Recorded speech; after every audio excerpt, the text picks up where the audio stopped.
estamos no ar. Agora, conversando com o Adão. Pessoal, você viu que passou um homem Adão. pelado atrás do Arame, hein? Você viu? Ele tá precisando agora. Ele é gaúcho. Toda live que presta tem que ter um, ele né? é gaúcho. Nada de cheirar calcinha. Só quero dizer que o cara é gaúcho. O cara que passou pelado. Não me chamem de gaúchofóbico, tá? Não, mas não. Não sei de onde vem essa mania de chamar gaúcho de viado e tal. Isso, para mim, não faz sentido. Cara, tem duas coisas que gaúcho faz muito bem. A segunda delas é churrasco. E qual é a primeira? É linguiça? Linguiça,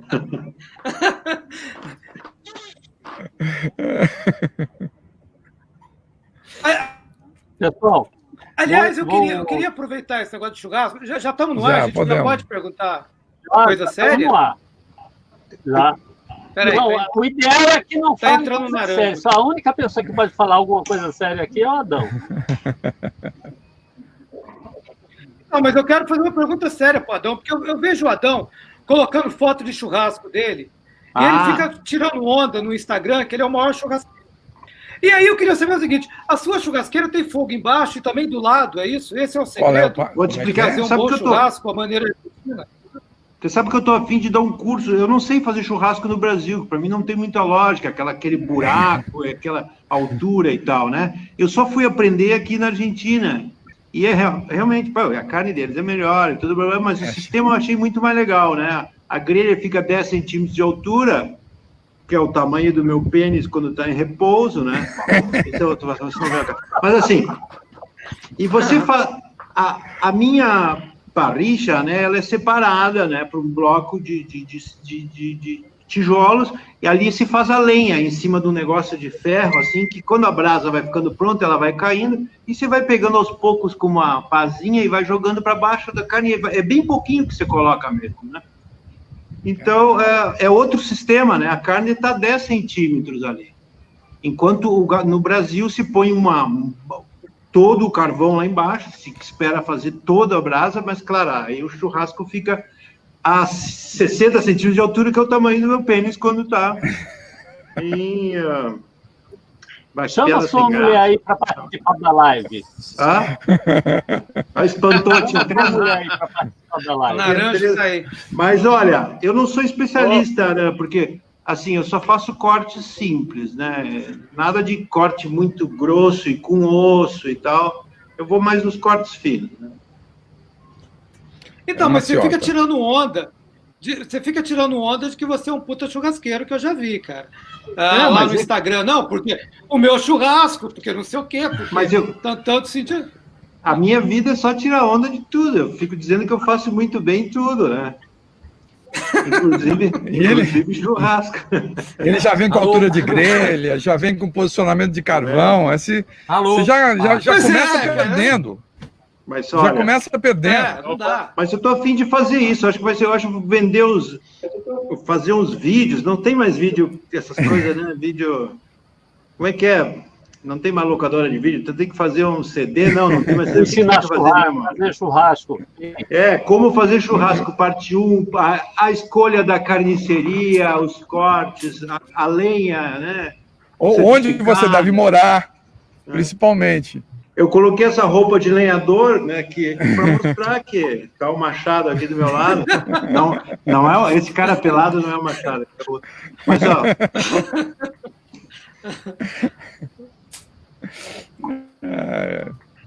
Tá todo mundo aí, não? O Rodrigo, já todo mundo aqui. Renato, Ricardo Leite. Opa! Um abraço a todos. Adão, cara, você fez comunicação social na PUC. Sim. Sua família é católica, não sei se praticante, sim. mas Conta um pouco como você se tornou o Adão nesse percurso de religião, de viver numa família no interior do Rio Grande do Sul. Pois é, a minha avó era super católica, eu fiz aquelas catequese, me comunguei e tudo, mas depois eu desisti desse troço todo, né, porque é duro, né.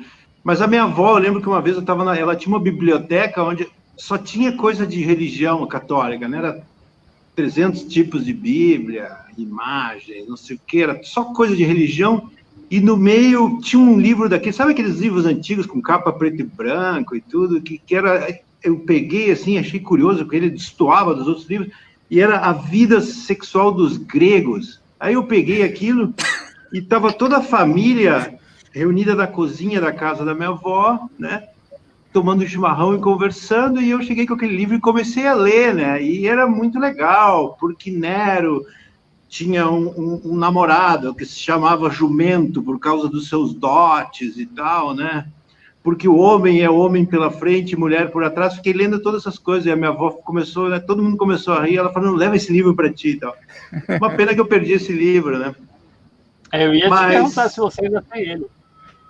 Mas eu não fui para PUC por causa de religião, né? Enfim, eu acho que todo mundo é meio católico quando é criança e depois abandona, né? É que nem ser gremista, né?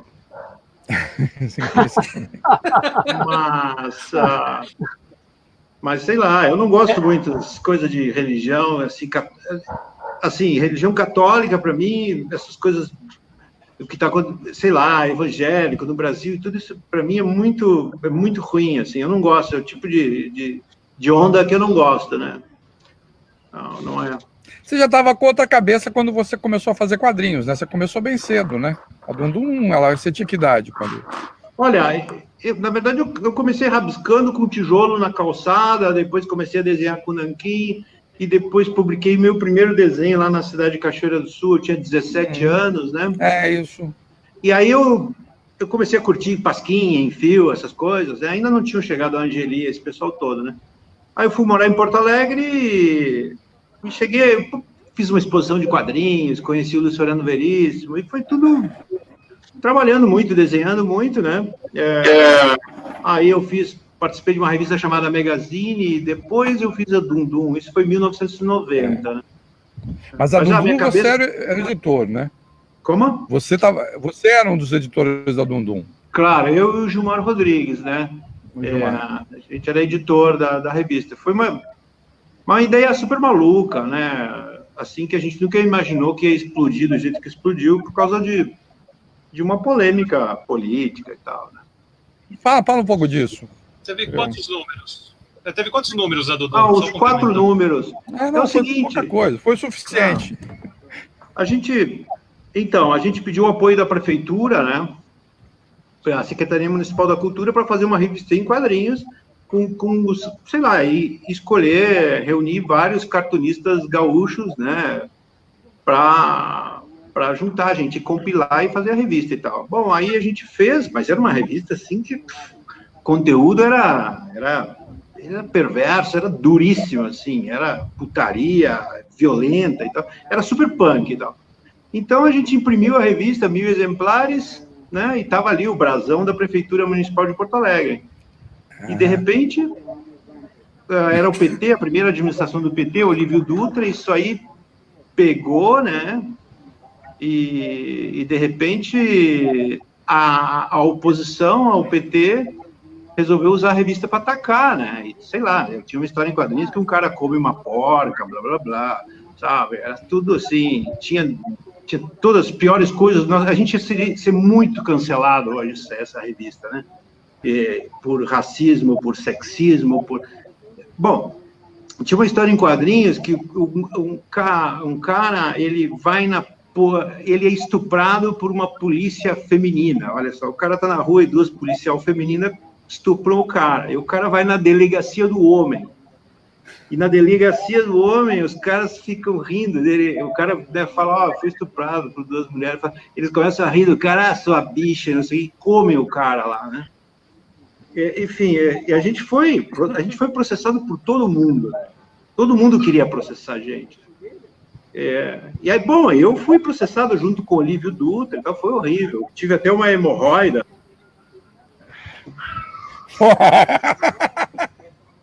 Bom. Enfim, você inaugurou antes do Bolsonaro. Mas no final fui absolvido. Mas essa polêmica toda nos rendeu uma publicidade, uma página na Ilustrada, e a revista 1.000 exemplares, que talvez tivessem vendido no máximo 300, esgotou 1.000 exemplares em uma semana. Todo mundo tinha a nossa revista. A gente estava, era meio que como superstar, né? Todo mundo falava sobre a revista, nos atacavam, né? Nós éramos porque a gente trabalhava na prefeitura também. Eu fui processado por advocacia administrativa, né? Por ter usado a minha... cara. Tinha isso e tinha escritos obscenos também.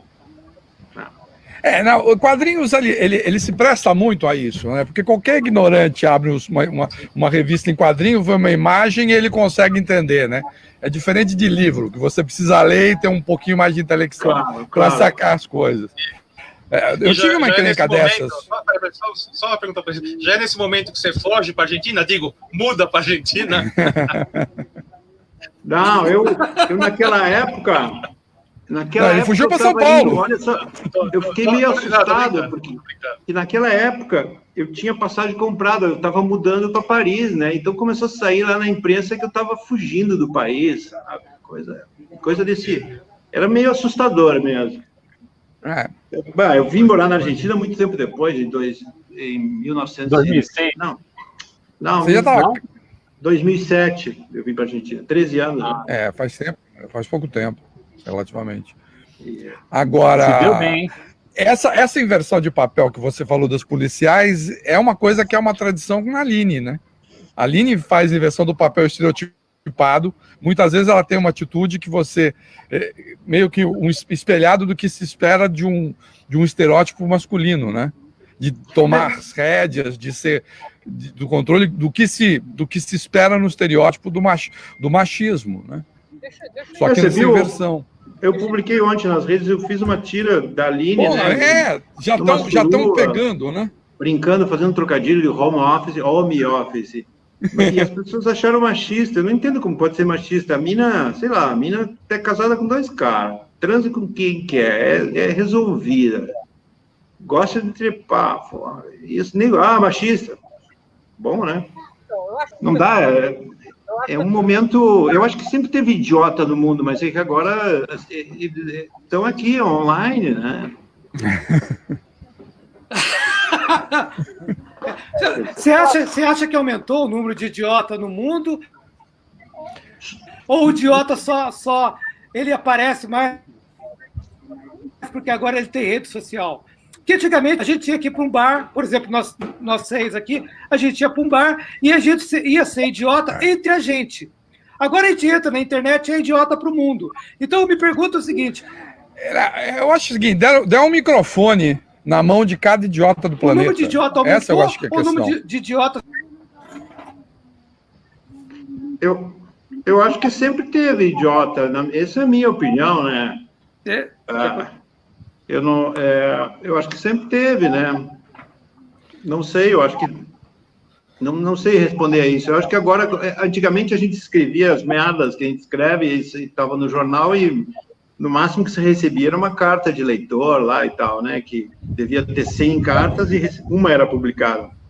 Hoje em dia você publica qualquer coisa e um monte de gente tá, né? E são pessoas que estão pegando o bonde andando, né? Quer dizer, algumas pessoas nem leem um parágrafo de um livro, né? Quer dizer, se você pega a Aline, o cara foi publicada a Aline ali, de repente o cara faz uma análise daquela tira separada do trabalho do cara, toda a história que tem a Aline, quer dizer, já começou errado, entendeu? Mas é que isso acontece quando o meu trabalho cai em outros lugares, isso era a página da Ilustrada, né? Se é na minha página, quase não tem treta, assim, a não ser quando eu faço algo muito polêmico, né? Mas se vai para outra coisa, assim, se vai para, por exemplo, as coisas da Folha, que tem já o leitor normal, que já e outras pessoas que vão, como comentarista de portal, né? Isso é. Mas eu acho que agora como é que está isso na Argentina, Aldão? Você está publicando na Ferro, né? Olha, a Argentina, eu achei estranho. Quando eu vim morar na Argentina em 2007, eu achei muito estranho. Eu vi assim, de repente, eu vi polarização, que era uma coisa que eu não conhecia no Brasil. Que isso? Como tem dois, é como Grêmio Internacional, Fla-Flu, que estranho isso. E agora a gente sabe o que é isso, né? Porque o Brasil, no meu tempo não era assim no Brasil, né? No meu tempo não tinha muito isso e tal. Então, não sei, na Argentina continua tendo, mas agora eu tô achando um pouco um clima mais calmo, porque o Fernandes é mais moderado, assim, e tal. Mas a Argentina que nem o Aran comentou esses dias, é peronista mesmo, né? Mas peronista é a metade, porque o resto é do outro lado, né? Mas tem umas coisas parecidas, assim, eu vejo comentarista de portal aqui, mas se você vê comentarista de portal nos Estados Unidos, na França, qualquer lugar é a mesma coisa, né, cara? É tipo, qual é o primeiro comentário de comentarista tipo, quer dizer assim, não tem nenhuma notícia mais interessante que essa, sabe? Não é verdade? Sabe, sempre diz isso, né? Bom, tem, claro. Bom, então, mas a Argentina, nesse sentido, é um pouco parecida. Mas você vai muito pouco para a política, é muito raro ver alguma coisa política. É mais fácil ver você no comportamento, na coisa comportamental, e isso há muito tempo. Então, quem conhece o personagem já está acostumado a ver o Rock Hudson, os dois cowboys gays, ou a Aline, enfim, é uma coisa relativamente comum, e você continua fiel a isso, mas acho que hoje as pessoas estão mais caretas, elas aceitam menos qualquer piada com comportamento, com algum tipo de coisa que elas considerem imoral, não te parece isso? Que piorou, né? Mais pudicas, mais caretas. Eu acho que tem isso mesmo. Tem um momento onde, não sei, era um pouco mais livre, assim, né? Essa coisa do politicamente correto tá pegando, né? Ele tá pegando sério, assim, muito mais do que era antes, né? Como eu te falei, se eu fizesse a Dum hoje, eu ia quase para cadeia, né? Agora, sobre política, eu acho, cara, eu nunca fui muito de fazer cartoon político. Tem um lado meu que é como assim, quando você mete a mão na política, você suja a mão um pouco, é como se suja o teu trabalho, sei lá. O Aran também faz os desenhos dele, tudo, a gente sabe, a gente faz essas coisas de comportamento e tudo, aí você põe lá uma coisa com caricatura do Bolsonaro, parece que suja tudo, é que nem merda, você joga assim e fede, né, um pouquinho, já fede tudo. Eu nunca, é meio chato, e tá todo mundo nessa, por isso que eu fiz a Aline, por exemplo, a Aline foi para dar um sopro de vida, ela livre, trazendo um monte de cara de sexo, sem pensar, porque, porra, o Brasil virou um país demodê, né? Onde a gente tem que fazer piada com militar, com bota, com tanque. Cara, é uma coisa inacreditável, cara, né? É um país demodê, né? Não sei, não. E outra coisa, não serve para nada. O cartoon não derruba governo. No máximo serve para o cara comprar lá o Rodrigo Maia, comprar um original teu e botar na parede dele, que nem o Maluf fazia. Não sei.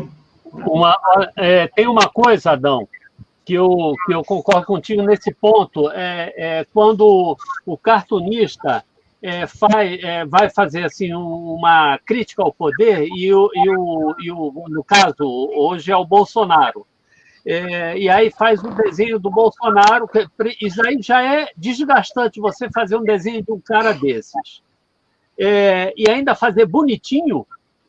Ele torna ele popular. Sim, exato, torna ele popular. Você tem que... não só o Bolsonaro, também, Collor, sabe? Tem que fazer uma figura muito escrota para passar a ideia do que essa gente representa. Entendeu? Eu acho que política é o sexo dos broxas, né? Essa frase eu queria guardar e algo assim, né? Eu acho um saco isso. Mas eu sempre preferi fazer cartoon de comportamento, né? sou mais da escola aí francesa, que, porra... Mas hoje em dia, fazer cartoon de comportamento é mais complicado do que fazer cartoon político, né? Porque, por exemplo, no Brasil, voltou a acontecer aquilo que acontecia na época da ditadura. Todo mundo está de um lado só. Ou todo mundo que importa está de um lado só. Então, não tem muito atrito, né? Você fala mal desse governo. Agora, comportamento é isso que você falou. Quer dizer, você faz um cartoon, você põe uma tirinha da Aline e você cria um problema. A patrulha comportamental, ela é muito mais dura do que a patrulha política, não é não? Sim. Você sabe que... vou voltar... Isso que você me falou, vou comentar um negócio. Uma vez eu postei uma foto de eu fazendo ali na parrilla, ali, fazendo churrasco e tal, e chegou uma mina que, pelo perfil dela no Instagram, assim, isso no Instagram nem tinha muita treta na época. Para mim, treteiro do Instagram tem que ser bloqueado imediatamente, porque treta é coisa de Facebook, né? Mas enfim, agora tá lá. Essa mina, no perfil dela, dizia assim, feminista e vegana, né, vegetariana. E eu era no meu domingo, eu estava fazendo ali meu vacilo, minhas coisinhas e tal, nem como carne mais de fim de semana, e ela fala, carne, matando animais, pô, sangue, morte, e câncer no estômago e no intestino. Aí eu mandei ela tomando um cu, chamei ela de verme, né? Porra, você sabe, então quer dizer que eu não posso postar eu fumando cigarro, eu tomando cerveja, fazendo carne, você não pode fazer uma piada sobre sexo, meu, o pessoal é muito doente, mas é isso que se chama, como é que é recalque, né, as pessoas são recalcadas. O moralismo, ele ganha novas formas, né, ele cansou de ser retrógrado, ele vem com essa cara mais progressista, mas é moralismo, com as mesmas censuras, com as mesmas opções. É que burrice não tem bandeira, burrice não tem muito bandeira, né? Quer dizer, tem burro de esquerda, tem burro de direita, apesar de que eu acho que na direita, atualmente, a direita brasileira, eu não gosto de igualar, viu? Agora, a direita, Bolsonaro, realmente, assim, você vê, não tem erro, é imbecilidade sempre, né? Mas é claro que não tem bandeira, né? O fascismo, ele está nos dois lados, né? Mas, assim, eu acho que o momento... Eu nunca fui muito, assim, não sou, assim, de, Lula, isso, aquilo, porque eu sou meio iconoclasta, assim, eu não acredito muito em político, mas apesar de que sei que tem uns melhores que outros e tal, enfim, né? Eu aguento qualquer um, eu só não... Por exemplo, o Bolsonaro, eu tenho uma bronca com ele, porque é um cara que... Ele ataca a democracia o tempo inteiro, ele é fascista, né? Ele quer, se ele pudesse, né? Ele não tem neurônio para isso, ele acabava com o Estado democrático e tal. Quer dizer, eu sou capaz de aguentar qualquer um que não mexa a nossa democracia, é uma merda também, né? Ela é ruim. Mas é que temos, né? É melhor ter ela do que não ter, né, cara? Entendeu?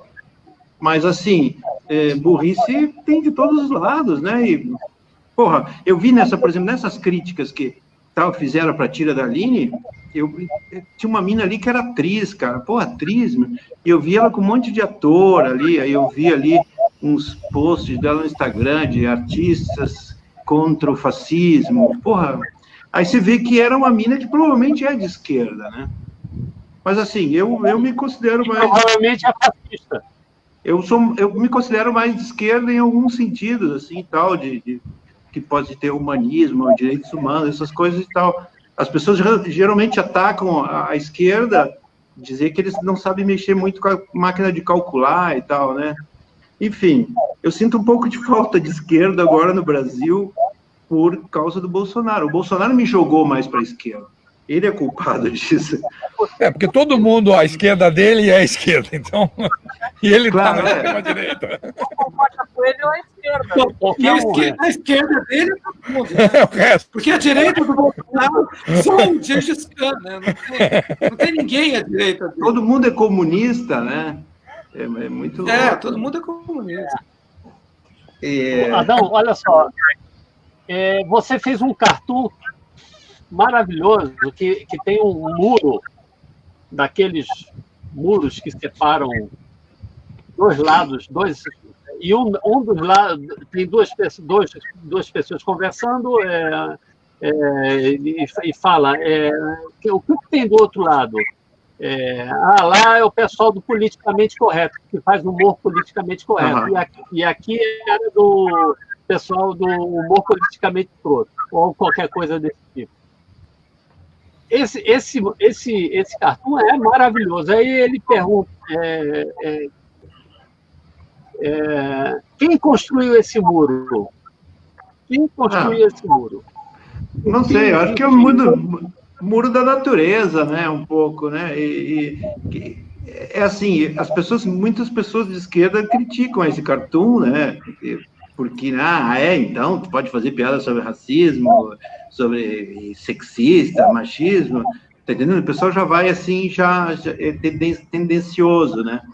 Eu acho que, esses tempos eu vi um programa ali do Rick Gervais, né, o comediante, e ele falou uma coisa legal, olha, rir, aquela chavão, rir é o melhor remédio, vamos rir, porque mesmo rir de uma coisa desagradável e escrota não significa que transforme você em um ser escroto, entendeu? Existe uma diferença entre fazer humor e uma piada, entre você atuar, por exemplo, assim, vou dar um exemplo, Lula e Bolsonaro, sobre aquela coisa homofóbica, né? As pessoas geralmente, porque o Bolsonaro ele é homofóbico naquele sentido mais assim, nojento que existe, que ele tem aquela frase que ele diz assim, eu preferia que o meu filho morresse de um acidente de automóvel do que fosse gay. E o pessoal sempre quando comenta isso do Bolsonaro, faz uma ligação com o Lula quando ele fez aquela bobagem que brincadeira, ele falou lá, né? Cara, Pelotas é o polo exportador de viado. Eu não acho que seja a mesma coisa, entendeu?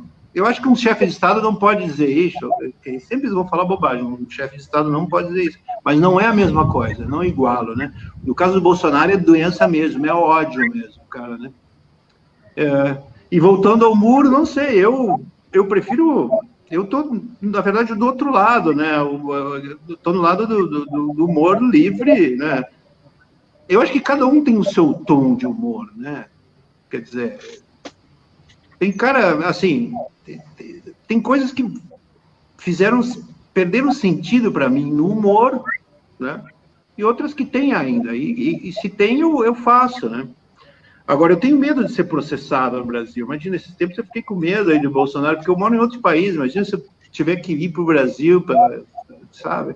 Você sabe que tem o Leonardo, que era chargista do Extra, que ele metia o pau sempre na polícia do Rio de Janeiro, na polícia militar, que é foda, né?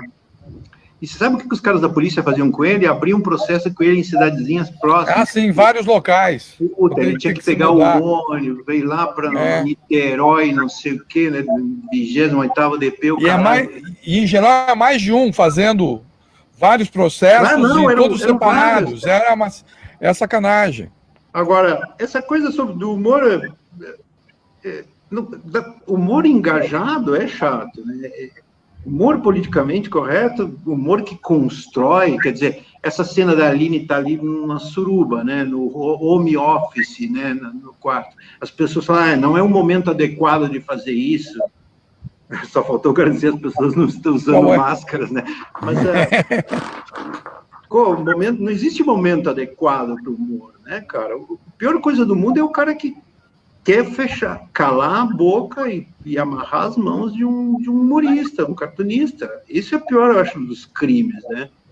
Sim, porque o humor é uma coisa que é tão visceral que ninguém consegue explicar direito o que é essa explosão que faz com que você exploda, e às vezes sobre uma coisa desagradável, sobre uma coisa sexista ou até racista, essa explosão, e você querer conter isso...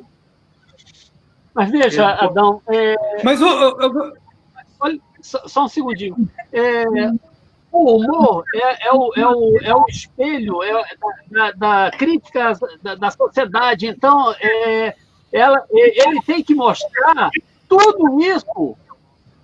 Ele tem que mostrar... Isso não quer dizer que você seja machista ou sexista e tal, mas tem que ser mostrado isso com humor mesmo. O humor é crítica, o humor mostra o podre do poder, o podre da sociedade medíocre. Claro. quer dizer, o ser humano é escroto pra caralho, tá entendendo? A gente sabe que é, né? Assiste aquele seriado lá sobre a Segunda Guerra Mundial colorizada no Netflix. Tu viu o que o ser humano fez ao longo da história? Morte, destruição, é um cacete. Ontem eu tô vendo o seriado, eu adoro ver os seriados britânicos, porque tem esse humor que é super sem freio. Eu tava vendo Shameless, e tem uma cena que um pai... Deixa eu puxar por aí, que você tem essa experiência, porque você mora na Argentina, você publica na França. Me parece que assim, o mundo está histérico, mas tem grau diferente de histeria. Por exemplo, o Brasil é muito histérico, os Estados Unidos é muito histérico, mas eu não vejo a histeria na França, eu não vejo a histeria na Inglaterra. Parece que são lugares um pouco mais civilizados. Eu estou errado ou estou certo? Tá certo, é que enquanto é triste em relação ao Brasil, uma coisa, enquanto os outros países estão pensando em evoluir, criar vacina, criar novas tecnologias, limpar o meio ambiente, energia limpa, o caralho, o Brasil está querendo colocar no MEC um evangélico, tá entendendo? É muito triste o que está acontecendo no Brasil, sabe? Não, eu acho que o Brasil e os Estados Unidos são muito parecidos, né?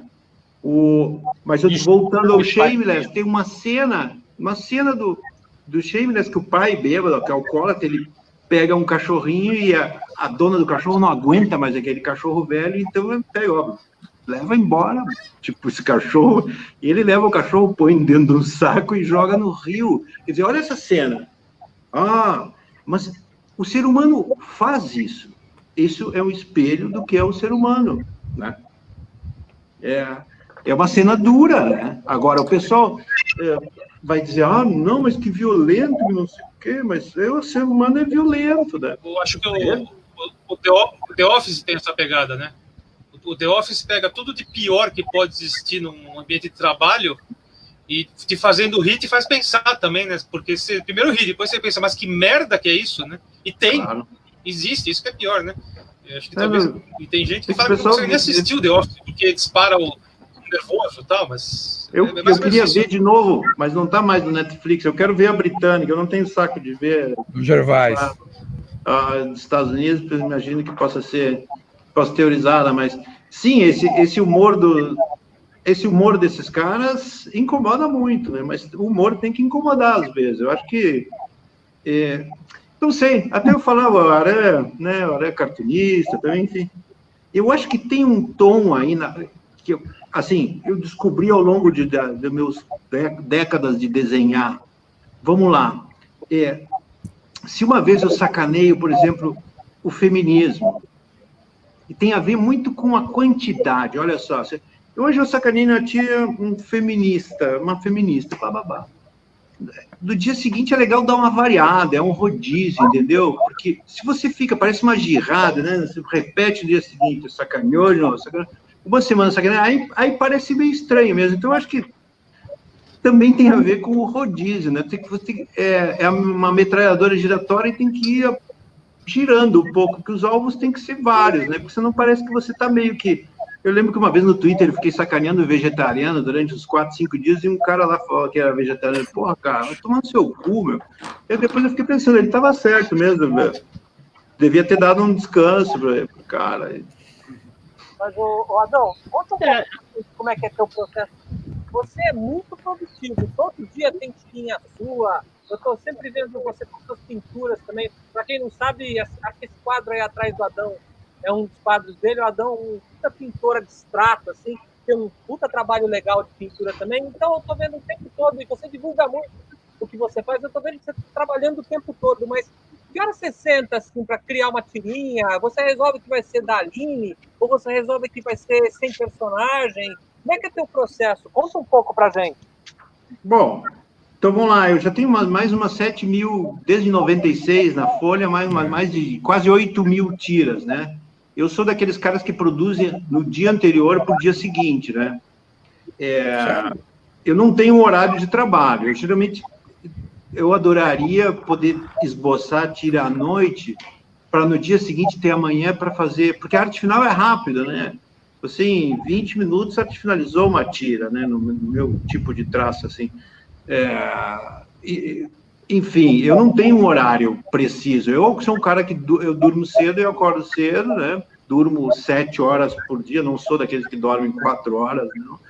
Às 8, faço um pouco de exercício, porque eu me cuido atualmente, aquelas coisas de velho. Assim. E, bom, hoje eu tenho, e dependendo da época, se eu não tenho um freela para fazer, eu começo a pintar mais, e pintar também virou uma coisa também profissional para mim, porque existe um certo retorno financeiro, né? E também tenho escrito coisas, eu tenho uma newsletter que chama Correio Elegante, que eu escrevo, tento escrever, né? Enfim, mas é uma coisa, nunca imaginei, eu era escritor, então nunca imaginei que escrever pudesse ser legal, né? Eu tenho uma série de deficiências nesse sentido, mas é uma coisa que requer um treino, e é uma coisa maravilhosa. Então, eu resolvi, depois dos meus 45 anos, diversificar muito, assim.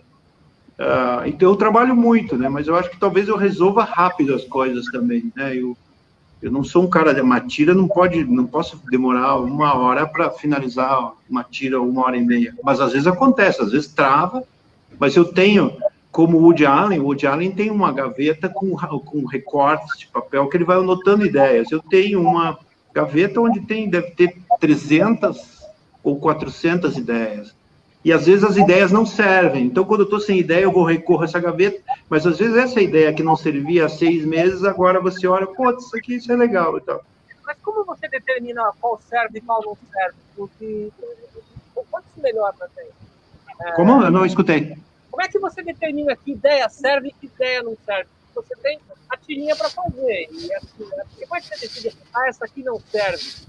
Você vê, né? Você olha e é quase como provar uma receita de comida que você está fazendo, provou, tá bem temperada e tal. E às vezes você está num momento que você olha e não curte. E às vezes essa ideia, ela gera outra ideia, entendeu? Coisas que são legais para ter ideia, que eu vi que batem com outros caras também. Caminhar, tomar banho quente.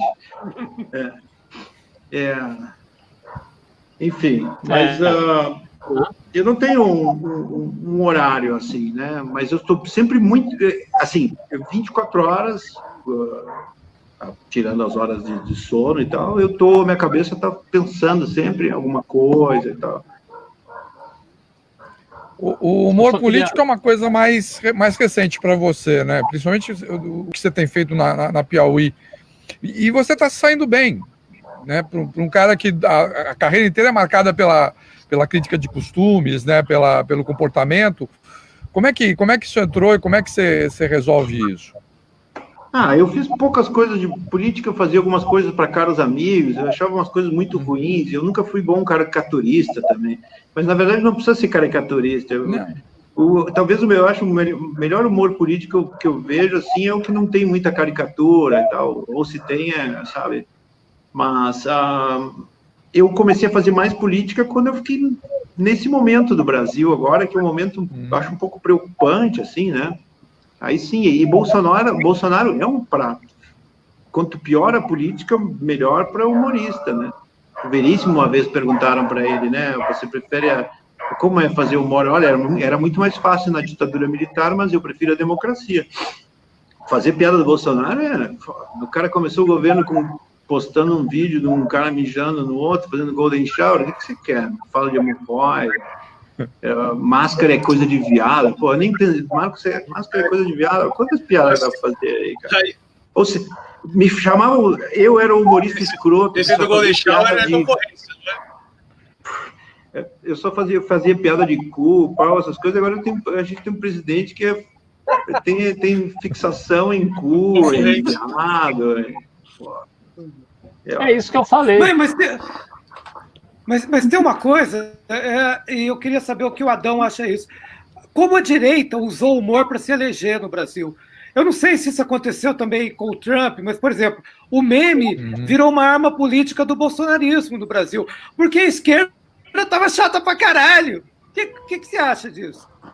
Eu acho que, assim, por exemplo, eu sempre lembro de uma coisa assim, quando o pessoal reclama que a camiseta verde e amarela foi tomada pelos caras de direita, né? Mas ela também, se você vai numa manifestação de esquerda, era só cara vestido de vermelho, né? Agora eu vou dar uma de advogado do diabo aqui, não é verdade? Quer dizer, porra, a camiseta verde e amarela era linda e tal, mas ela foi um pouco deixada de lado. Aí esses caras aproveitam para pegar ela, né? Agora, tem um lado da esquerda que é super chato e careta, né, cara? Como eu falei, imbecilidade não tem bandeira, né? E tem essa coisa do mau humor e de super... Olha, eu trabalhei no governo do PT, o primeiro, o Olívio Dutra, em Porto Alegre, e você via ali uma coisa que era meio, né, dura, assim, né? Sei lá, aquela coisa dos soviéticos e tal, né? Sim, por exemplo, Charlie Hebdo, a direita aproveitou, né? Quer dizer, Mas você vê que... como assim, olha, o pessoal da esquerda não gosta desse tipo... O pessoal da esquerda não gosta de humor do Charlie Hebdo, muita gente não gosta do meu humor, não gosta do José Simão. Agora todo mundo meio que entrou mais para a esquerda, eu me tornei comunista agora. A propósito do que você está falando, eu me lembro que há uns anos atrás eu comentei com um outro cartunista, ele acabou concordando que a Dilma dava muita bola quicando para piada, mas a maioria dos cartunistas não era contra a Dilma, então não fazia o cartoon. E que às vezes ela tinha dado uma declaração que já era engraçada sozinha, e que assim, se fosse uma outra pessoa, teriam feito, não faziam porque era com ela, porque era o governo do PT. Não te parece que aconteceu isso, e que isso acabou contribuindo também para ter uma encheção de saco geral e que acabou virando um pouco para o outro lado também, essa, digamos assim, essa certa falta de crítica dos cartunistas com relação aos governos de esquerda? Que na verdade, eu antes de entrar o Bolsonaro, eu era um cara que era mais de, digamos, centro, atacava, né, todo mundo, atacava, enfim, esses tempos eu fui para Porto Alegre, numa viagem, e tem um cartunista que é super de esquerda, o cara nem me cumprimentou, né, porque eu sou golpista, né, apesar de nunca ter apoiado, né, digamos assim, eu achava a Dilma fraca, mas não achei legal tirar ela, enfim, essas coisas, mas eu acho que, sim, a maioria dos cartunistas são de esquerda e não fazem cartoon muito com Dilma e com Lula, né? Imagina, Lula é Deus, né? Você fazer piada com Lula e tal. Bolsonaro, assim, Bolsonaro todo mundo faz, porque, assim, eu acho que só devem existir uns 5 chargistas que apoiam o Bolsonaro, e o Roger, né, do Traje que apoia o Bolsonaro, né? Porque o resto é... Não sei se porque ela é mulher também, né? Olha, mas eu uma vez ter visto o Angeli fez cartoon com o Lula. Eu me lembro que em algum o Angeli fez zoando o Lula. Mas eu não me lembro mais de nenhum outro cartunista zoando o Lula e zoando a Dilma, não lembro de nenhum mesmo. Eu acho que o Angeli fazia bem isso. Eu gostava, ele colocava num tom legal, porque ele gozava dessa coisa messiânica, né? O que eu não gosto é esse messianismo, né? Esse messianismo me irrita um pouco. E esse messianismo também tem no Lula e tem no Bolsonaro, né? Até no nome, sim, né? Aproveitando que falou do Angeli, não dava para contar um pouquinho como que você virou o quarto amigo? Em 93 eu mudei para São Paulo. E logo que eu mudei para São Paulo, eu recebi o convite para escrever para a TV Colosso, né, dos cachorros lá, né? E eu já tinha conhecido os 3 amigos, o Glauco, o Angeli e o Laerte, e eu lembro que eu morava com o Jaca, que é um puta ilustrador, e ele me comentou, ouvi falar que o Laerte estava afim que você desenhasse com eles.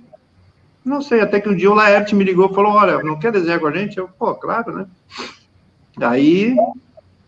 Foi ótimo, porque foram, digamos, uns 7 anos de convivência em que quase todas as reuniões eram às quintas-feiras na minha casa, né? E era super legal. Imagina, eu, moleque de 26, 27 anos, morava numa casa em Pinheiros, no Sobradinho, e de repente entra Angeli, Glauco, Laerte, parecia que estava entrando no Rolling Stones, né? Se tivesse Instagram naquela época, eu teria feito um stories, assim, né? Mas valeu muito pela amizade, a gente era muito amigo, a não ser o Glauco, porque o Glauco, né, vivia no mundo dele, né? Aprendi muito, mas, na verdade, o mais legal do encontro era da amizade mesmo, né? Eu convivi muito com o Laerte, com a Angeli, e eu acho que eu já peguei uma fase dos 3 amigos, né, que já estava meio caindo, assim, né? que tinha um momento grande dos Três Amigos, eram nas revistas da Círico, do Chiclete, aquelas histórias e tal. Eu acho que eles estavam um pouco já meio de saco cheio, né? E aí resolveram colocar mas todas as segundas tinha no folhetim. Às vezes era muito legal, né? Até que chegou um momento que eu fui morar no Rio, mas já tinha meio que... Já tinha acabado, eu acho, Los Três Amigos no ano 2000, 1999. Adão, conta um pouco, qual é a origem do seu sobrenome? É basco francês, basco, né? Significa algo como fonte forte e molhada, né, de água, algo assim. Eu tenho que dar uma olhada num texto, sou amigo de uma escritora francesa que ela tem um sobrenome basco, Dariussec, e ela me falou que o meu sobrenome vinha de tal região e que significava isso. Significa algo como... eu ia fazer uma piada idiota, mas não vou fazer. Rapaz, pô! Aqui não tem graça. Então, aí o basco... Eu lembro que quando eu conheci o Ziraldo, foi num clube lá em São Paulo, tinha um show do Jorge Benjor. Eu acho que eu fui mais no show porque era boca livre, bebe livre, né? E tava lá o Ziraldo, lá tinha tomado umas e outras, e eu me apresentei para ele, Adão, então Rosgaray. Tava o filho dele, né? Até fiquei meio constrangido, porque ele tava assim, E ele falou, Adão é basco, ele não sabe de onde veio e nem para onde vai. É porque ninguém sabe muito, né, da origem do povo basco. Por mais que... Aquela língua esquisitíssima. Por mais que as pessoas, eles têm todas as teorias dele, mas não sabem, é muito doido, né, cara? Eu conheci o País Basco, mas eu lembro que um basco foi me levar e tinha uns tal de Iturrosgaray lá e tal, mas eles nem abriam as janelas para mim, porque eles tinham medo que eu fosse lá pedir dinheiro. Então, tem um brasileiro aqui que é descendente, os caras fechavam, é sério mesmo. O Laerte me falou que foi ver os Coutinho uma vez em Portugal, os negros fechavam a janela. Vai que quer posse das terras. Um tempo. Oi, eu não ouvi aí. Por que você decidiu ir para a França, para a Europa, um tempo? Cara, na verdade comecei a juntar um dinheiro, nunca imaginei que ia viajar para fora, é um sonho viajar para a Europa, Estados Unidos, eu não tinha grana para nada, então eu sempre tinha esse sonho, eu odiava, eu tinha uma inveja dos meus colegas, passei o fim de semana em Nova York, puta, dava vontade de esmurrar, né, meu, esse feriado eu vou para Paris, puta, eu não tinha dinheiro nem para ir para Caxias do Sul, sabe? Até foda. Aí um dia, depois de juntando dinheiro durante 2 anos, né? Eu guardava numa televisão velha dentro do meu apartamento. Foi na época que o Collor pegou todo o dinheiro da poupança. Por sorte, eu tinha tudo em dólares, senão a minha viagem tinha ido para o saco. E eu não sabia para onde ir, mas aí eu conheci uma mina que falou, por que você não vai para a França? Eu falei, França? Francês? Quem gosta de francês? Para que serve a França? Serve? E de repente, não, eu te dou aula de francês, tem amigo que mora lá. E eu gostava do quadrinho francês. Vamos lá, né? Porque, sei lá, o meu caminho seria Londres ou Nova York, né? Mas aí eu fui para a França. E eu tenho uma ligação muito forte com a França, Paris. Muitos. Eu tenho amigos até hoje que eu conservo daquela época de 1990. Eu vivi profundamente, assim. Mergulhei na cultura, estudei bastante francês e tudo, mas desisti de ficar lá porque eu achei que ia chegar lá em 2 meses e ia conquistar o mercado, que cada cartoon que eu fizesse eu ia ganhar $5.000, com 2 cartoons eu ia pagar um apartamento na Champs-Élysées, blá, blá, blá, blá, blá, blá, blá. Eu lembro que na minha primeira reunião foi muito doido, isso eu vou escrever nas minhas crônicas, as Memórias de Paris, mas eu já vou adiantar para vocês. Primeiro, um Carrali, de uma revista chamada Psicopata, recusou meu trabalho, porque era muito verde mesmo. Ele falou, você quer desenhar como o Volinsky, meu? Você acha que o Volinsky desenha mal só daquele jeito? Não, ele desenha pra caralho, e daí voltou, e daí simplificou. Você desenha mal mesmo, blá, blá, blá, blá. Puta que pariu. Banho de água fria. Aí, na Lecô de Savane eu nem ia, porque eu achava meio, demais pra mim. Mas aí tinha lá uma revista chamada Flag, e a editora era numa casa de chá lá, meio maluca, underground, e eu fui lá e, por acaso, o Gilbert Shelton morava ali, então, de repente, eu estava mostrando meu portfólio para Gilbert Shelton e vários outros desenhistas franceses, e o editor olhando assim, nossa, que legal, ha, ha, ha, e todos rindo, que legal, que trabalho, porra, é isso aí. E eu me empolgando, enfim, eu já estava 2 meses lá, né, no seco, enfim, vou publicar, vou ganhar dinheiro, e eles assim, que legal, cara, olha, vamos publicar, vamos vamos pegar essa aqui, vamos traduzir direitinho, essa outra. E eu falei, pessoal, você não sabe como eu estou feliz, sabe, porque no Brasil todo mundo publica você, mas ninguém paga nada. Aí eles me olharam assim, aqui a gente também não paga nada. Cara, foda. E, ninguém conta, né? Bom, e aí publicou. Todo mundo tem a impressão que você vai para a Europa e que logo pagam o seu monte. Não, nada. Eu acho que eles ficaram impressionados com a quantidade de revistas de autor que tinha o Brasil, porque naquela época era o sonho da revista própria, que dizia o Luiz G, né? Glauco, Laerte, Angeli, Fernando Gonçalves. E eu levei tudo aquilo, eu dei de presente para eles, inclusive para o Gilbert Shelton e tal. Eles ficaram impressionados com a qualidade do nosso trabalho, que eles não conheciam, e pela quantidade de desenhista que, por um lado, eu vi uma situação deles mais dura do que a nossa, né? Olha só. Mais concorrência, né? Sim, mais concorrência, duríssima.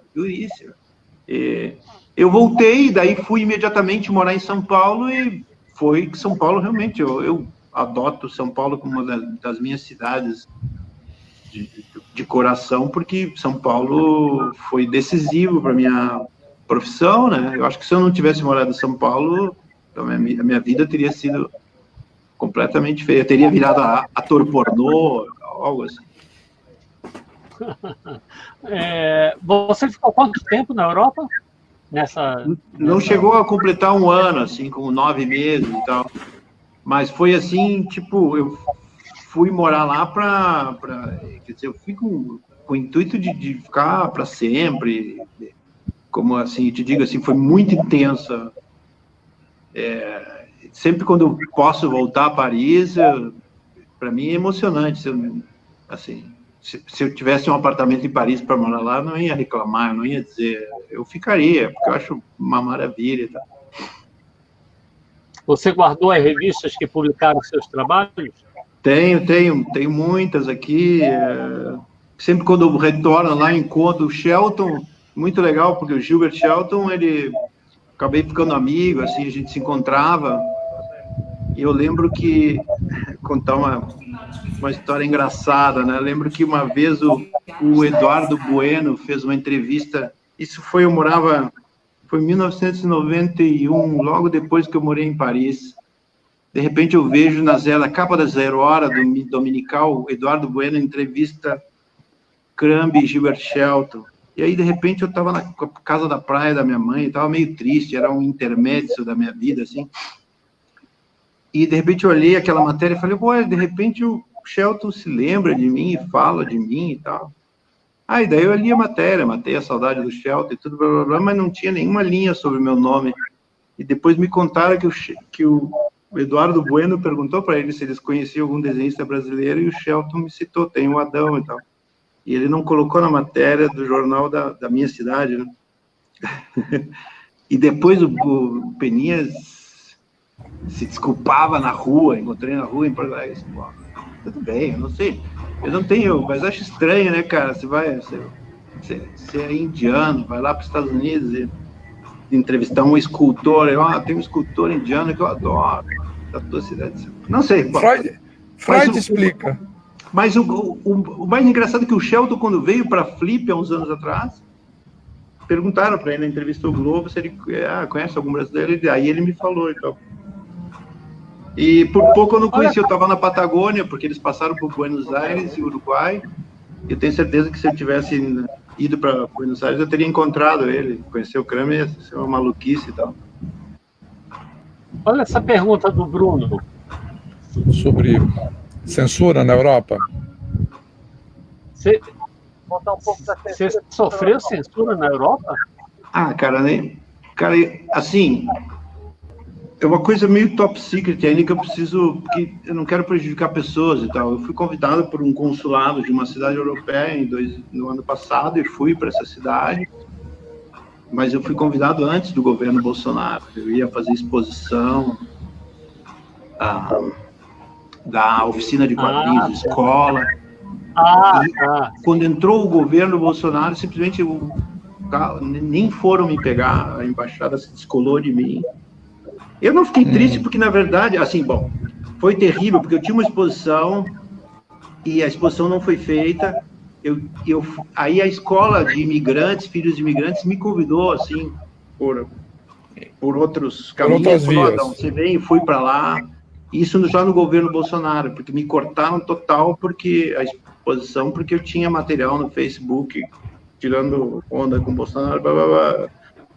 E também, mas assim, foram 15 dias que eu fiquei nessa cidade europeia aí, mas o legal é que tinha um festival do livro lá e eles me bancaram tudo, né, na Espanha. Me levaram para Málaga e tudo, e foi super legal. Então. Mas a embaixada simplesmente se descolaram de mim, né? Eu fui até na embaixada, as pessoas tinham medo de falar comigo, cara. As pessoas sabe quando você vê na cara das pessoas que elas sabem que, aquele filho da puta, ela é radiativo. Radiativo.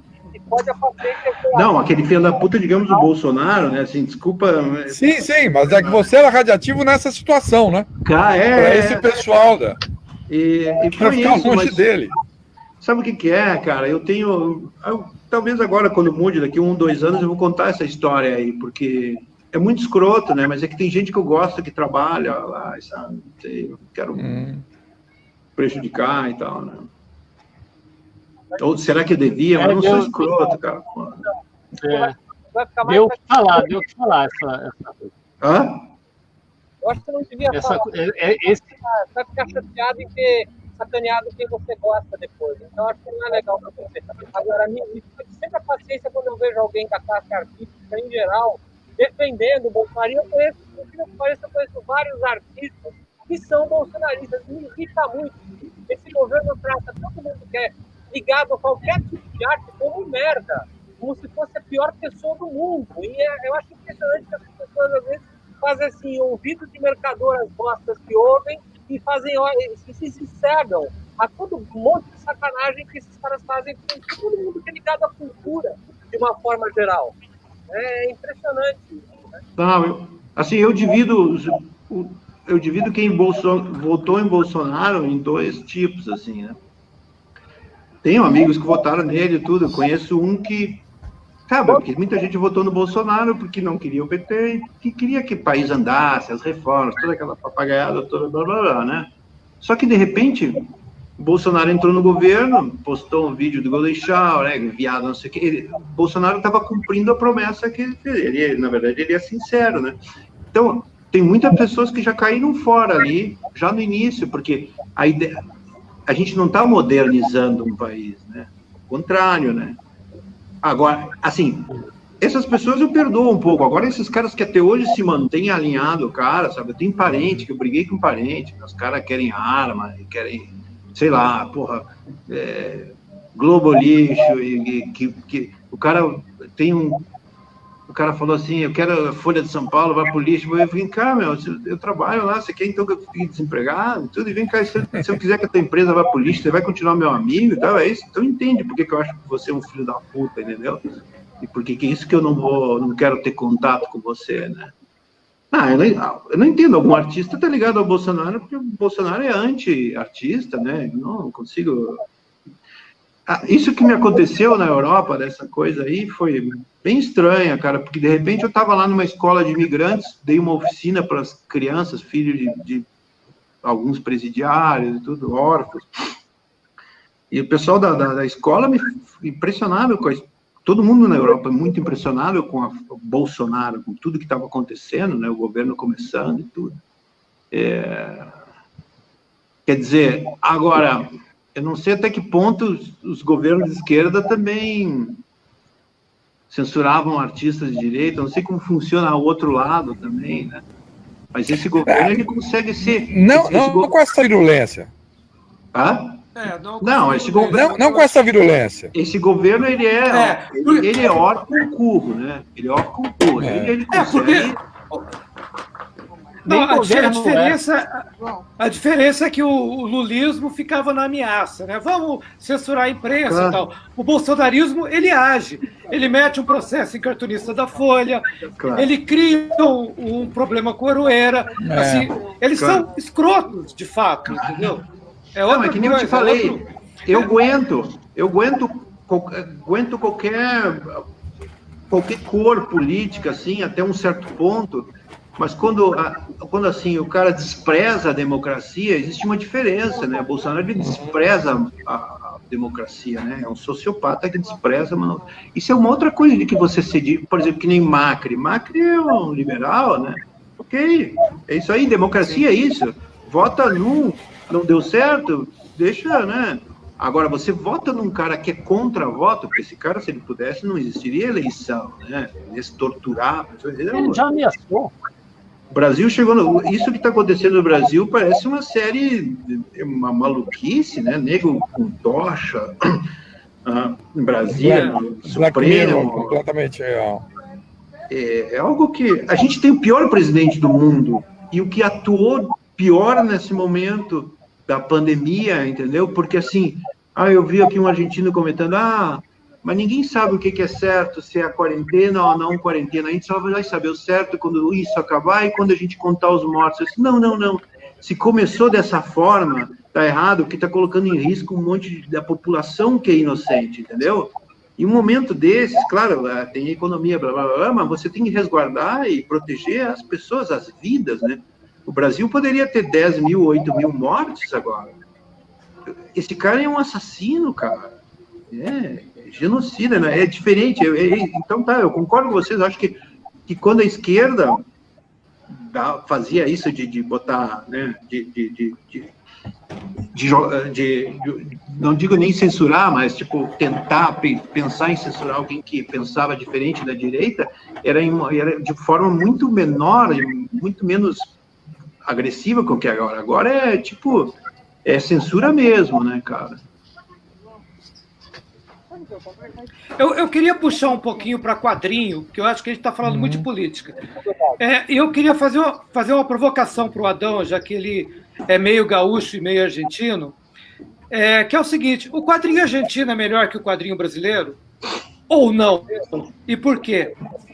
Olha, é difícil falar isso. Eu acho que eles tiveram uma escola europeia aqui, profissional pra caralho, né? Tava o Grupo Prati aqui, imagina, eles tinham aquela coisa... Parecia que você estava numa época que a Argentina estava bem, né? Aqui, o Grupo Prati veio morar aqui, ficou aqui... Tinham editoras e revistas profissionais pra caralho, em padrão europeu, publicando e tudo, enquanto a gente estava, né? Super, mano. O Brasil é mais selvagem, né?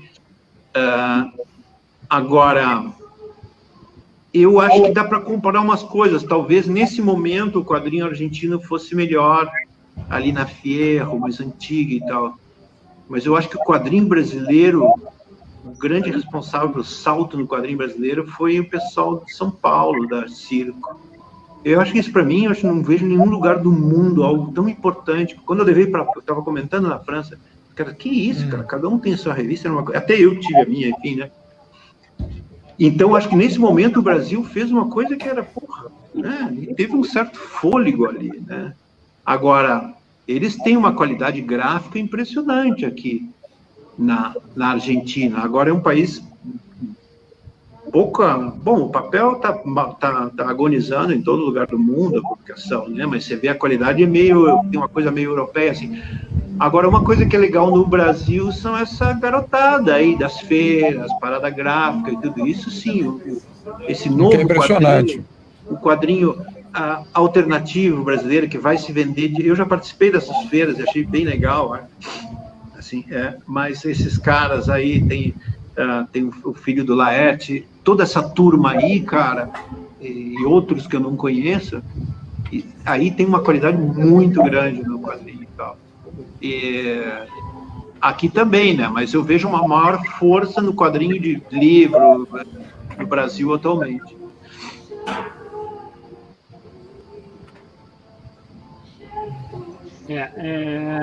A questão aí é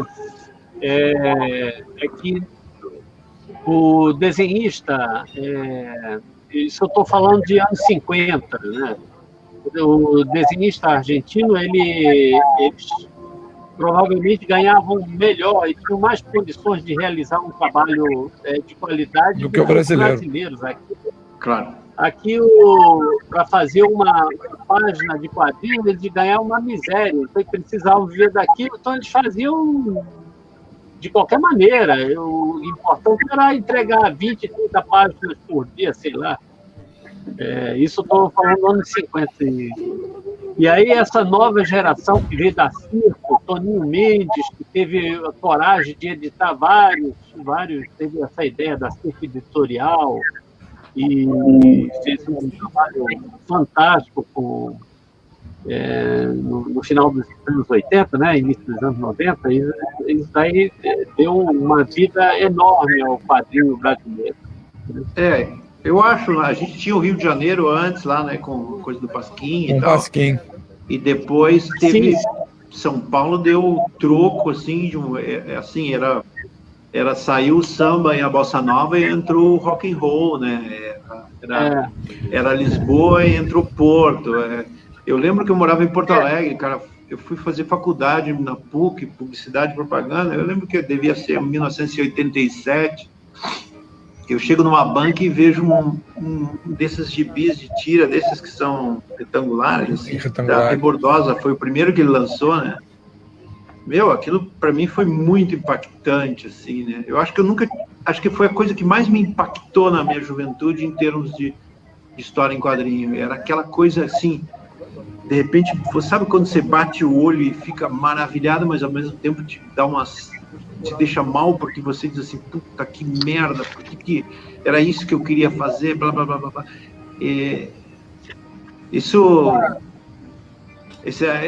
Foi uma das coisas mais impactantes que eu vi. Daí pra frente foi, só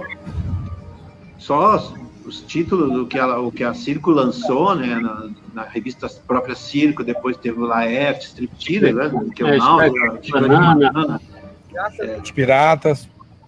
É algo que, nesse momento, o Brasil fez... Agora, claro, que como a gente está no Brasil, né, nada dura muito, né, cara? De repente, a Chiclete vendeu 100 mil exemplares no mês seguinte, aí você faz uma tiragem de 150 mil e aí vende 10 mil, porque tem um plano econômico e tal, aí tira 5-0 da moeda e já fode tudo, né?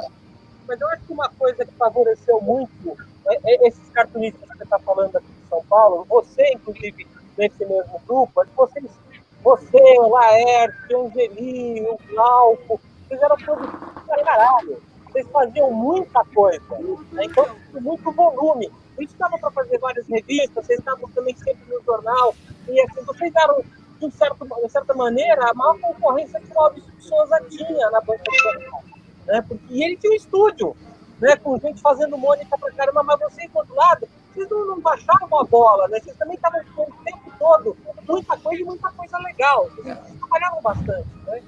E coincidiu com a democratização, né?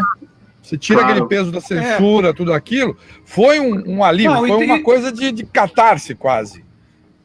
Não, mas tem uma coisa que eu acho assim, que é bom a gente citar, que é o papel da Ilustrada, que é muito importante, porque a Ilustrada leva todo mundo para lá, e o papel do Angeli, que eu acho que ele indicou para uma geração inteira como é que você podia fazer o humor da democracia.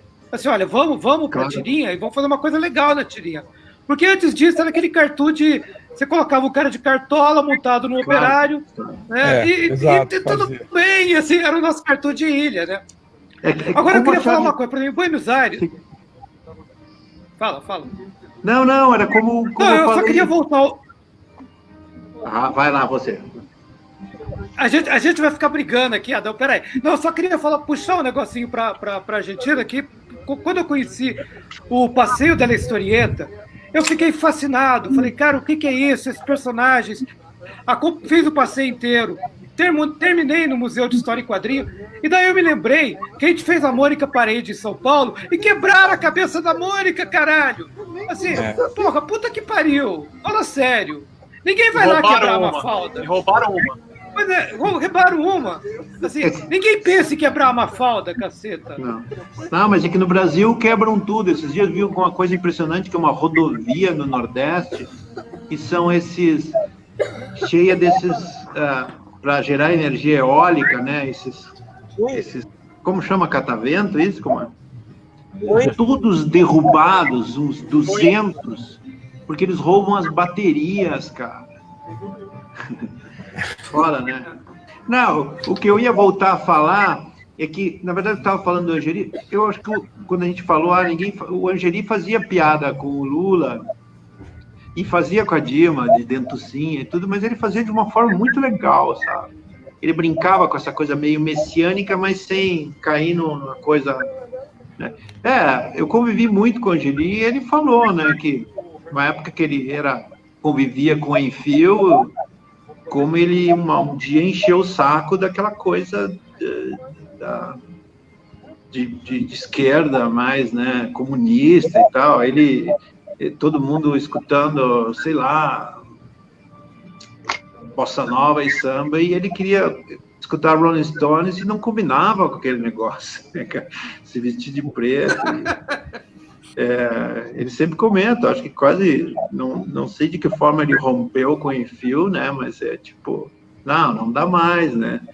Eu esqueci aí uma coisa importante, que foi os cacetas aí, né, Planeta Diário e Caceta Popular também foi outra coisa que se descolou daquele humor, né, mais, enfim, mais engajado e tal. Essa coisa do humor engajado, eu vejo meio um lado que...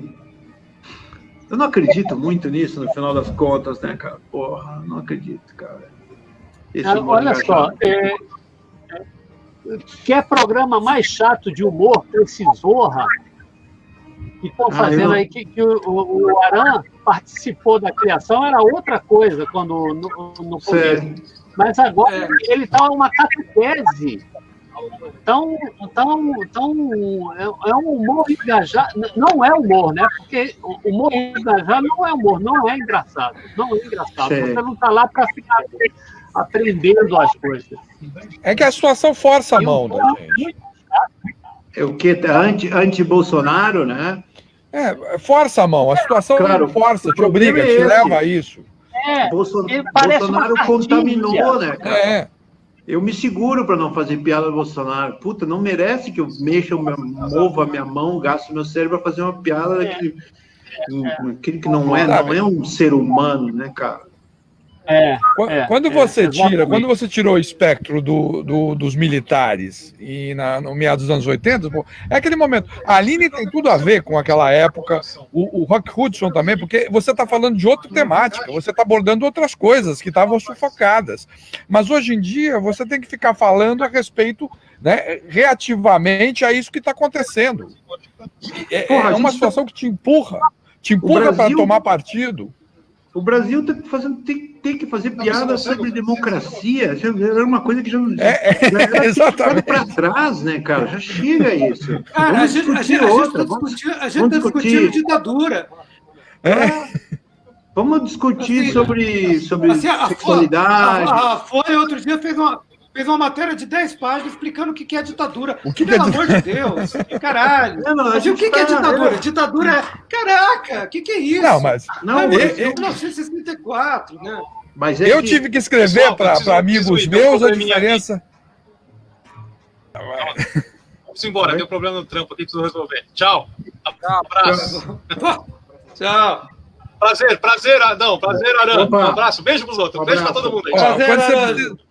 Quando você precisa explicar que nazismo não é de esquerda, que são duas coisas completamente antagônicas. Não, eu tive que parar para fazer esse raciocínio, para poder explicar quando você pensaria em fazer isso 20 anos atrás, 10 anos atrás. Era uma coisa que não se pensava. Cara, não, para mim tem que, fazer piada de cara com farda e bota, então, putz, cara, nunca... Daqui a pouco vai voltar Cartola e daqui a pouco vai encher de miserável no Brasil de novo, parece que vai piorar tudo e vão fazer piada com miserável de novo, pô. Que triste mesmo, é um país que a embaixada da Alemanha teve que explicar que o nazismo era de direita. E os caras gritavam. Não, a concorrência está difícil, né? Não,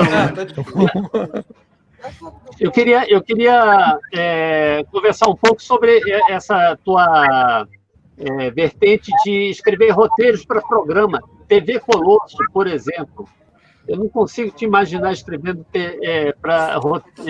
texto para TV Colosso. Olha, deixa eu te comentar uma coisa, né? Eu comecei a entrar nessas de escrever há uns 2 anos. Tive umas aulas escritas, estou tendo ainda, porque estou curtindo e tal. Semanalmente escrever é uma outra forma de colocar os trecos aí para fora e tal. Mas roteiro TV Colosso é especial, assim. A Aran sabe disso, a Aran é roteirista também. É roteiro de 1 lauda e meia, é como um esquete. E são bonequinhos, ou seja, é quase como fazer uma tira. Então, para mim, era fácil, né? E TV Colosso era super aberto, assim. Foi legal, porque foi o oposto, digamos, da Xuxa, né? Era uma coisa meio politicamente incorreta para crianças, né? Eu lembro que isso aí foi vendido para a França, que tem uns amigos franceses que diziam, pô, meu filho foi educado um pouco com a TV Colosso lá na França. Então, eram textos de 1 lauda e meia, 1 lauda e um pouquinho, assim, que era o início, uma apresentação, um certo conflito, uma pancadaria e pá, né? E era super divertido. Depois eu cheguei a escrever coisa... Eu e a Angeli Laerte escreveu um Sai de Baixo, uma outra coisa, mas aí eu me complico com essa coisa de texto longo. Esses tempos eu escrevi um negócio aí, me convidaram para escrever um texto para TV aí, desses tipo Sai de Baixo, essas coisas. Nossa, como eu sofri para fazer esse negócio. E o pior é que os caras compram, pagam e acham super legal, e que você vai ver pronto e não tem nenhuma piada sua, sobrou uma lá. É muito doido, cara. Essa é a piada. Porque, na verdade, escrevi para televisão, eu fui muito amigo sou amigo do Cláudio Paiva. Quando eu fui morar no Rio, a gente era vizinho ali na Urca e tal. E o Cláudio, eu trabalhei no Tom Cavalcante uma época, e o Cláudio era sempre encontrava ele ia ver as gravações lá no Bexiga, em São Paulo, blá, blá, blá. E ele sempre eu lembro um esquete que eu fiz, que era assim, tava o Tom Cavalcante fazia um personagem que era um cara meio corno, meio imbecil, assim, bem burrão, assim, e eles pararam num sinal de trânsito, e de repente veio um cara na direção deles, e o cara fala assim, falou, olha só, vendem tudo no sinal, até revólver, né? O cara vindo com o revólver pra ele. E o esquete começava assim, e um cara lá me falou, pô, Radão, o sketch, quando começa, é muito difícil começar sketch bem. Ele falou, esse é bem, começou com uma piada ótima e tal. Você escrever para televisão, cara, você tem que estar assim, lá no alto o tempo inteiro, cara. Né, Aran? Não é verdade? Tu não... Cara, não, eu acho assim, o segredo do sketch, eu me divertia muito no Zorra, mas era o Márcio Smelly, que na época tomava conta do Zorra, ele falava o seguinte, dependendo de onde você começa, você tem que ir sempre para cima. Então, se você entra num lugar com o papagaio morto e fala, você me vendeu um papagaio que tá morto, e o cara fala, não, o papagaio... Cara, assim, para onde você vai, né? A partir daí. Você vai? Pô, depois eu fiz... a partir daí, né? Assim. Depois eu fui pro Caceta e Planeta, eu fiz uns tempos, eu morava em São Paulo. Cara, parece que eu virei piada lá na redação da Globo, porque quando tocava minha secretária eletrônica, né, naquela época do fax, Panasonic, secretária eletrônica, e eu via um sotaque carioca, eu me escondia debaixo da mesa, cara. E aí, eu já virava piada, porque depois eu fiquei amigo do Marcelo, que era redator, lá trabalhava com o Cláudio Paiva, que ele me falou que uma vez me pegou no telefone e eu falei, desculpa, eu estou passando por um momento muito ruim, até estou fazendo análise, cara, eu acho que eu vou melhorar. E aí parece que ele tapava o bocal do telefone, olhava para as pessoas da sala de redação do Rio e riam de mim. Na verdade, eu não sei, eu acho que eu tinha muita coisa o quadrinho me tomava tanto tempo que eu não conseguia que eu acho que é legal escrever, mas você tem que se dedicar muito, né? e depois eu nem olhava os programas, e até o Nani Pra ver o comentava, resultado. como o Adão quer fazer um bom trabalho se ele nem olha depois o resultado, e é verdade. Bom, gente, agora é minha vez de cair fora. Tô indo. Bom, Foi então, um acho barato. Adorei, cara. que terminamos, né? Adoro. Ou não? Alguém deu? Não. Eu só queria falar duas coisinhas aqui. Uma é a seguinte. Adorei. Tem uma frase que a Aline fala, e eu adorei essa frase. Receita para ser feliz. Pensar menos e dar mais. Cara, isso é genial. Fala isso aí, cara. Isso é genial. Eu frequentava o bar Matrix lá na Vila Madalena e eu lembro que tinha uma mina lá que eu não vou dizer o nome, eu conhecia, por uma banda, né, feminista, ela quase me encheu de porrada. Ah, seu escroto. E pensar menos e dar mais, sabe? Puta, o que você acha isso, hein? Sabe, porra, quase me mataram por causa da frase da Aline. Agora, A frase é maravilhosa. claro, mas sabe o que é? A pessoa amarga a pessoa amarga vai dizer, quando chega o homem, então não tem nem que pensar, tem que abrir as pernas para ele, você tá entendendo? Porra! Os caras não entendem, isso daí é poesia pura. Não. É que eu já sou meio demodê, né? Eu sei que tem uma nova geração aí que do pessoal aí que, né, que politicamente correto e tal, eles já meio que já me acham, eu sou quase meio, já sou o tiozão do churrasco, né? Então, churrasco vegetariano. Então, do churrasco não é politicamente Com 10 correto, centímetros, né? 60, a grelha bem colocada. Ó, a sua chuleta é perfeita para minha picanha, né?